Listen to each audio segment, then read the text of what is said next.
War II, the Germans took control of a large part of France.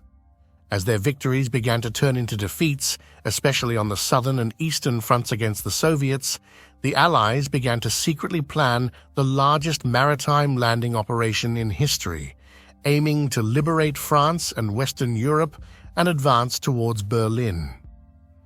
This operation began with deceptive intelligence activity, as Hitler was absolutely convinced that the Allies would attack the Pas-de-Calais area, which is the closest point to Britain.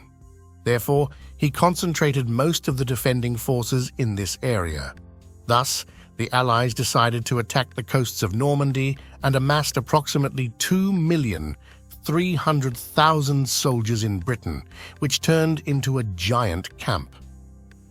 These forces were mainly composed of English, Americans, Canadians, and soldiers from the French colonies and received intensive training in preparation for the operation. On the night between the 5th and 6th of June, 11,500 warplanes, including 3,000 bombers, dropped thousands of tons of explosives on the Nazi fortifications. The aerial bombing continued throughout the night, and at 6 a.m., the naval shelling began in preparation for the land landing. Half an hour later, the 1st Infantry Force and the 1st Tank landed on shore. The Allies controlled 5 beaches: Utah, Omaha, Gold, Juno, and Sword, and fierce battles began on the ground. Unfortunately for the Germans, Rommel, one of their strongest generals, was in Germany that day.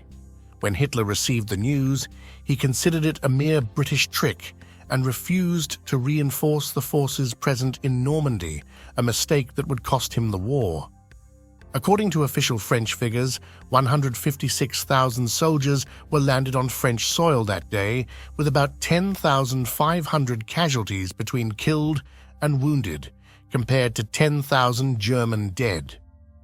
Thousands of soldiers from the attacking forces were killed in the waters before reaching the shore, and many civilians paid with their lives due to the random bombing of cities by Allied planes. This day was just the beginning of the fierce Battle of Normandy, which continued until Paris was liberated, and the Nazis realized that defeat was imminent and began to retreat towards the interior of Germany. Finally, if you enjoyed this video, leave us a like and go watch